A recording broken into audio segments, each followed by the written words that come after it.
The woman in the red cerise rain had just stopped in Chennai. Hi. The city was quiet, almost unusually so, as if it was holding its breath. Narrow streets still shimmered with puddles, and the scent of wet earth drifted through the air. Stalls reopened, rickshaws beeped again, and people returned to their routines. But in one upscale mall, newly built and brightly lit, something small was about to happen. Something that would soon echo through millions of hearts. She walked in slowly, the glass doors parting like magic in front of her. She wore a red sari, simple but graceful. It was the kind of sari a woman might wear to a temple or to visit her son's home, not fancy, just dignified. Her hair was pulled back in a neat bun. A tiny bindi dotted her forehead. Her sandals were a little wet from the rain, and she left soft footprints on the marble floor as she walked past stores with shiny logos and perfumes floating in the air like invisible currency. Mrs. Pichai didn't belong here. Not according to the looks she was getting. She paused in front of one particular store. The name glowed in gold. A luxury brand that most people only knew from magazines. The store sold handbags that cost more than some families made in 6 months. But she had come with a purpose, not for herself, for someone else. The security guard at the door, a young man in a tight black uniform, stepped in front of her, politely but firmly. "Madam, you have to have an appointment," he said, glancing at her. Sorry, she didn't flinch. Her voice was soft but certain. "I just want to take a quick look. My son wanted me to choose one. He said to come here." He looked past her, maybe searching for this mysterious son. All he saw were more shoppers passing by, some peeking in to see the mild commotion inside the store. A tall saleswoman with sleek hair and sharp heels spotted them. She came forward, her expression already tight. "Sorry. Ma'am, this store is by appointment only," she said, her eyes scanning Mrs. Pichai's attire, resting on the wet hem of her sari also. "We don't allow wet shoes in here. It's a hygiene policy." Mrs. Pichai nodded slowly, as if trying to understand all the words. She had never been to a place like this before. Her son had insisted she come. She hadn't wanted to. But he had said it would be fine, said her name was already on the list. Said to choose whatever she liked. "I just want to see what he wanted me to see," she said. "He told me to come here. It's Sundar. Sundar Pichai." The name didn't land the way it should have. Maybe they didn't hear her properly. Maybe they just didn't expect that name from this woman. "Look," the saleswoman said, folding her arms. "I don't know who that is. But we really can't let everyone walk in off the street. This is not that kind of store." The sentence hit like a slap, even though the tone was calm. Mrs. Pichai's eyes shifted slowly around the store. The lights sparkled. Handbags lined the walls like trophies. None of it looked real to her. "I understand," she said gently, her hands folded in front of her, still composed. She turned to leave. No anger, no argument. Just the quiet dignity of someone who had been through much harder things than this. But something had shifted. Not just in that store, not just in the mall. In another part of the world, in California, a phone buzzed quietly on a wooden desk. It was late at night there. The office was dark, except for the soft blue glow of a laptop screen. Sundar Pichai looked at the message on his phone. It was short. Amma was turned away. He didn't believe her. Stared at the screen, unmoving. For a long moment he didn't blink, didn't breathe. The quiet hum of the air conditioning felt suddenly too loud. His mother had done everything for him. She had cooked for him when she was sick. Walked him to school in the rain. Saved rupees to buy him notebooks when he couldn't afford textbooks. Taught him humility without saying the word. And now she had been turned away. Like a stranger. Like someone who didn't matter. The next morning, the luxury store would open again. Everything would look the same. But something very different was coming their way. And no one, not the saleswoman, not the guard, not even the store manager, was ready for it. A storm and silence said. Morning sun slid over the skyline of Mumbai like warm honey, melting shadows off tall buildings and dripping golden light onto quiet sidewalks. Inside the luxury store, everything was polished to perfection. Glass shelves, gleamed handbags sat poised like museum pieces, and the air smelled faintly of jasmine and ambition. The staff moved like dancers in a silent ballet heels, clicking, scarves adjusted, voices low and professional. No one spoke of what happened. The day before, maybe no one even remembered. In places like this, time moved fast, and memory moved slow, especially when it came to faces that didn't belong. But far across the world, halfway between continents and comfort, something else was moving. It wasn't loud. It didn't need to be. Some storms don't roar, they whisper. Sundar Pichai sat quietly in the back of a black car, hands folded, eyes distant. He had landed in Mumbai just hours ago. No security detail, no press, no announcements. Just a man coming home too. Look into something not quite right. His team had suggested he'd let it go. These things happen, they said. Your mother probably misunderstood. But Sundar had grown up learning that silence was sometimes more powerful than shouting. And when his mother told him she had been looked at like she was invisible, like she wasn't enough, he had felt something inside him break hand quietly, rearrange itself into a decision. He didn't arrive at the store in a rush. He took his time. He walked through the mall like anyone else. No fanfare, no crowd. Just a man in a plain shirt and jeans, with a tired face and sharp eyes. The luxury store stood ahead of him like a glass fortress. He watched it from a distance for a few seconds, like someone deciding whether to knock on a door that had once refused them, and he stepped forward. The same guard stood at the door. He looked at Sundar, almost bored, ready to repeat the same script. But something in Sundar's calm gaze made him pause. "Good morning," Sundar said, in that soft, composed voice the world knew, but the guard did not recognize. "Do you have an appointment, sir?" the guard asked, glancing at the simple clothes. The light stubble on his face, and most of all the lack of obvious wealth. "I'm here to look at a few things. Maybe talk to the manager," Sundar replied gently. The guard hesitated. Something about this man didn't match the usual shoppers, but also didn't fit the category of people to turn away. Before he could decide, the store manager stepped out. He was middle-aged, smooth-faced, with the kind of smile that came from decades of selling luxury to people who liked being treated like royalty. "Can I help you, sir?"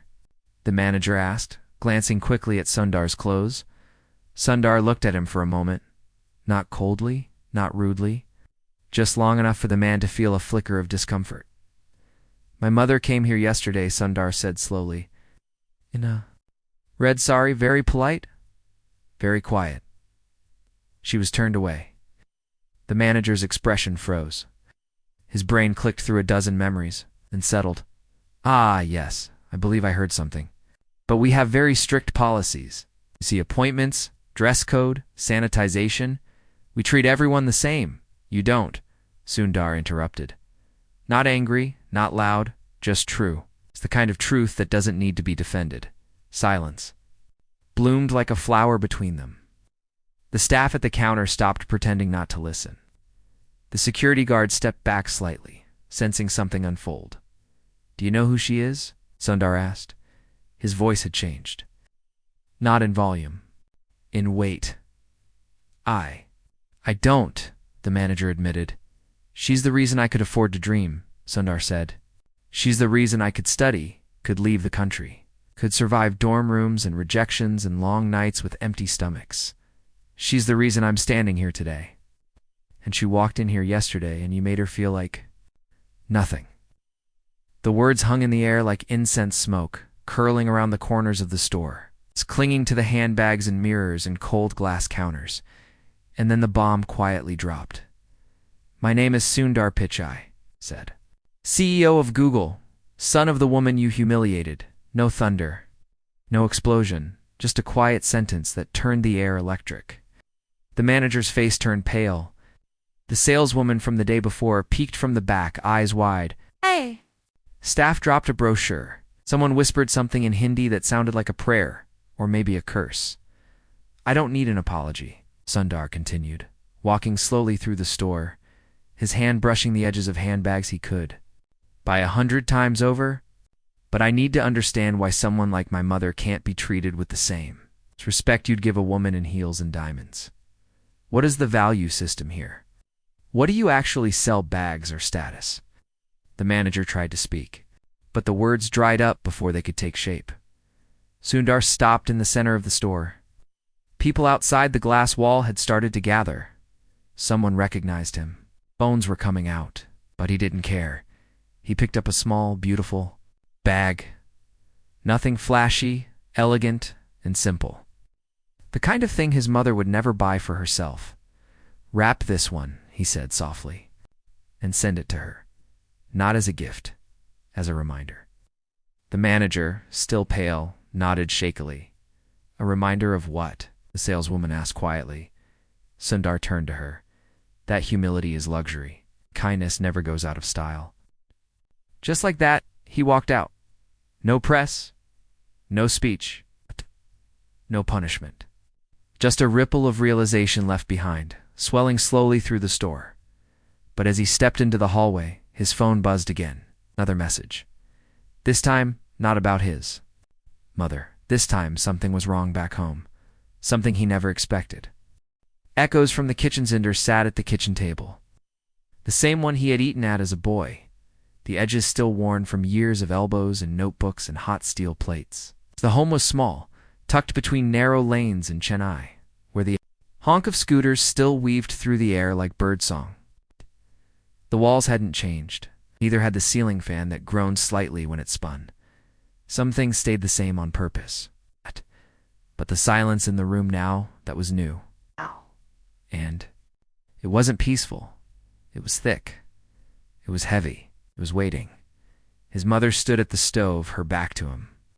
The smell of upma filled the room, simple and familiar, but something about her posture was off. She wasn't humming. She wasn't asking him about his flight or offering more ghee like she always did. She stirred in slow, distracted circles, like the motion kept her from thinking too hard. Sundar looked down at his phone again. The message had come just before he boarded the flight back from Mumbai. 4 lines from his cousin in Coimbatore. Something about an old family loan. Land documents. A man coming around asking questions. "Amma," Sundar said softly. "Did you borrow money from anyone recently?" She didn't answer immediately, didn't turn, just reached for more mustard seeds and dropped them into the pan. They cracked and popped in protest. "Not recently," she said finally. "Years ago. Before you got your scholarship, your father's job at the factory didn't cover much. We sold some gold, borrowed a little from a friend of your uncle's. Nothing big. We paid it back."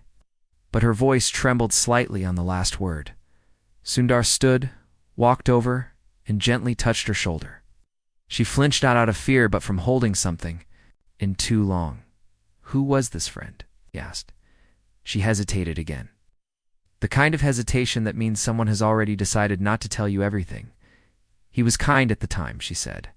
"He didn't charge interest. He helped us. But now someone's saying we still owe him? Or owe his son? I don't know. Someone came last week. Said we had signed something.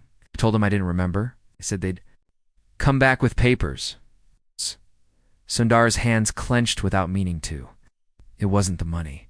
It was the idea that someone had come to this house, this fragile house built on years of sacrifices and quiet strength, and made her feel fear. He sat down again, thought about all the people who smiled when he walked into rooms, bowed slightly. The ones who forwarded documents with titles and phrases and signatures. How easy it was now to solve problems with a single email. How far away all this seemed from the conference tables and tech summits. But right here it was different. Here, his mother still rinsed rice by hand and worried about the cost of cooking gas. Here, the past wasn't gone just because the present had changed. That night he called his cousin again, asked for details. Names, addresses. What he learned made his chest tighten. The man who had loaned them money was long dead. But his son had grown bitter and greedy, and had recently found old documents that may or may not have been altered. "He's threatening to take the house," the cousin said. Sundar looked around the room. The little clock above the fridge ticked calmly, like it didn't know it was hanging over memories. This wasn't just a house. This was where his mother had taught him the multiplication table using lentils, where his father had sat on the floor fixing broken radios to earn extra cash. This house was a living museum of struggle and love. "He won't take it," Sundar said quietly. But something inside him whispered, "What if he already has a way?" The next morning he went to see the man, not with lawyers, not with security, just with truth. And the man, thin and gried, sitting behind a steel desk covered in dusty files, smiled in a way that felt colder than the monsoon rain. "Even Google can't erase old debts," he said. Sundar smiled back, but his eyes didn't. "But it can shine a light on every lie," he replied. The game had begun, not with money, but memory. And someone was about to learn the hard way that when you hurt a quiet mother in a red sari, you awaken something far stronger than wealth. The paper knife there's a certain chill that enters a room not through an open window, but through the slow realization that someone you once trusted is quietly standing on the other side. Sundar sat across the table from the man they called Ramesh, on a name that once meant something warm in the neighborhood. Ramesh had been around for decades, his voice familiar at family weddings, his laugh echoing down streets during festival season. But the man now was a colder version of himself, as if the years had chipped away all his softness and left behind a carefully sharpened grin. "These documents," Ramesh said, tapping the yellowed papers with fingers that looked too polished. "For his dusty office, say your father agreed to return the land if the money wasn't paid in 5 years. No signatures for me, just his and your mother's. Do you see? Legal and complete." Sundar didn't respond immediately. He stared at the papers. They were photocopies, blurry, fragile, like memories half remembered. But even through the faded ink, something felt wrong. His father had been meticulous, honest to a fault. Never would he sign something without telling his wife, let alone sign away the roof over her head. Sundar's mother had no memory of this clause. But memory and legality rarely shook hands. "You doctored this," Sundar said finally, voice calm but dense with pressure, like thunder behind a closed door. Ramesh laughed, not the loud kind, but the snorting kind that people use when they feel untouchable. "Look, Sundar," he said, "I know you're someone now. Big man, powerful. But this is a local issue. Village law, family matters. Money changes people, maybe even memories. If your mother forgot, that's not my problem. This land was a guarantee, and I've waited long enough." Sundar looked around the room. Dusty shelves, an old radio, small god idle in the corner with wilting flowers. The kind of office that screamed tradition, but reeked of manipulation. Then he saw something strange. A paper knife, small, silver engraved. Not something you'd find in a place like this. He leaned closer. The initials on it weren't Ramesh's. "Where? Did you get this?" Sundar asked. Ramesh blinked. "What?" "This, the letter opener." "Where did you get it?" "It was gifted," Ramesh muttered. "By your uncle, ages ago." But Sundar already knew that was a lie. The initials were not his uncle's. They belonged to a retired judge Sundar had met in Delhi years ago. A man who had mentored him briefly, helped him understand how power moved quietly through the courts in India. This was the crack in the wall. And Sundar knew that where there was one lie, there were more. The next day, he flew to Delhi. Not for press, not for tech summits, for silence. He met the old judge in a quiet cafe, over tea so strong it could have cured heartbreak. He showed him the document. The judge squinted, eyes tired but sharp. "See this line?" the judge said, pointing. "Different ink, different pen, added later. Clever, but not invisible."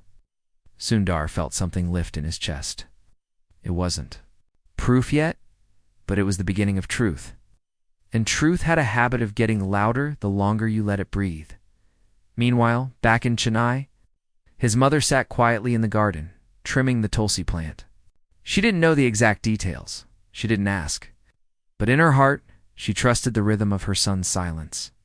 Whenever Sundar got quiet, something was moving. Not anger, not revenge. Something deeper, something final. But just as soon, R began preparing to legally counter the false claim, something happened that turned the entire situation upside down. One morning, an envelope arrived at his mother's door. No return address. Inside was a photograph, old, faded. It showed his father standing beside Ramesh, holding the same land document, and smiling. On the back, scribbled in ink so faint it was almost gone, were 6 words he knew. Told you, the world didn't shake, the ground didn't crack. But inside, Sundar, a silence, shattered. What if the document wasn't forged? What if his father had hidden something? The story had changed, completely, and the truth, whatever it was now buried somewhere between a borrowed promise and a forgotten smile. Asterisk. The silence between father's and Sant's photos sat on the table, like a quiet betrayal, not loud, not dramatic, just, still like the kind of truth that doesn't knock before entering.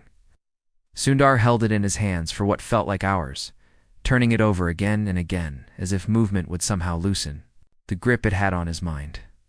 His father's face in the picture was unmistakable, kind, calm, familiar, and yet suddenly unfamiliar too.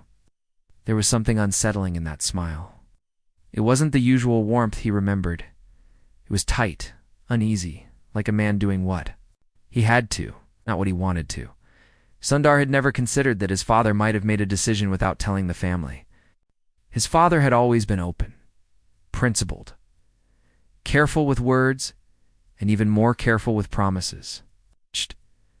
But this felt like a secret stitched into the fabric of their family. It's unnoticed until now. He didn't show the photo to his mother, not. Yet something in him hesitated. It's not because he wanted to protect her from the truth, but because he wasn't sure what the truth was anymore. This wasn't just about land or money or old paperwork. This was about memory, about the stories we tell ourselves about the people we love. What happens when those stories start to crack? He sat that night in his childhood room, surrounded by the past. The posters were gone, the books dusty, but the walls still remembered him. He stared at the ceiling fan, spinning just slightly like it always had. He closed his eyes and tried to remember. He remembered being 7, watching his father fix the fuse box during a blackout, holding the flashlight without blinking. He remembered the sound of his father's bicycle returning home at dusk, the slow creak of tired wheels. He remembered one night, just one, when he had heard raised voices in the kitchen. Something about a loan, about risk. But if we don't tell him, he'll never feel that weight. He had forgotten it until... Now, the next morning, Sundar visited an old neighbor, Mr. Venkat, who had been close to his father. The man was older now, his voice slower, but his memory was sharper than anyone expected. Your father, he didn't want to sign that paper, Mr. Venkat said. He argued with Ramesh, but Ramesh convinced him, said it was temporary. I said he would tear it up once the money came back. Your father told me it felt wrong, but he said he had no choice. Your scholarship news hadn't come yet. Your mother was selling her bangles to cover your entrance exam. It broke him. Sundar felt a dull ache in his chest. It's the kind that came from understanding, not shock. His father hadn't betrayed them. He had sacrificed quietly, left the door to the future open, even if it meant risking everything else. But the most painful part wasn't what his father had done. It was that he had never told anyone, not even in his final years. Maybe he had planned to. Maybe he had thought the paper would never matter again.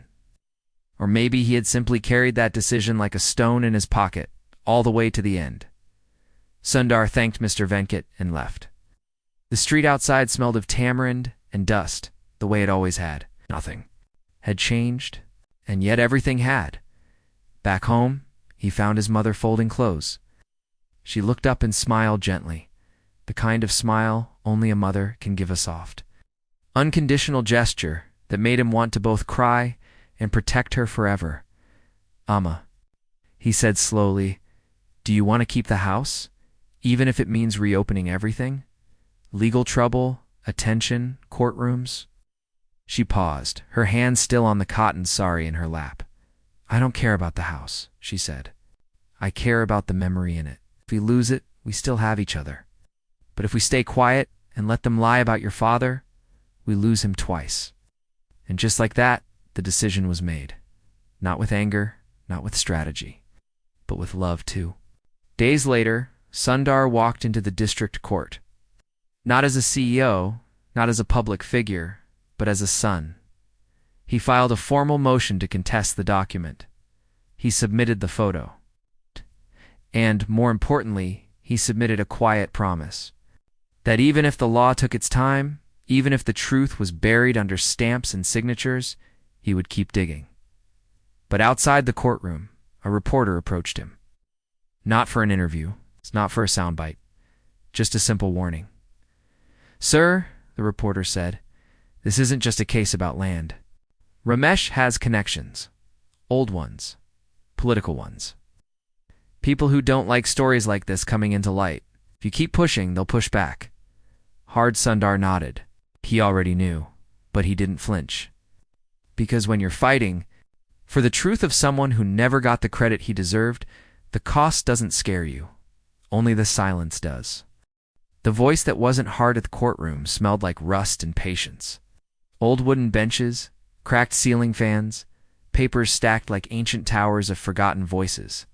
Sundar sat quietly near the back, not in the front row where the lawyers were, but behind, where the family members usually sat, where people come not to win or lose, but simply to be present. His mother was beside him, her red sari freshly pressed, her eyes calm but alert.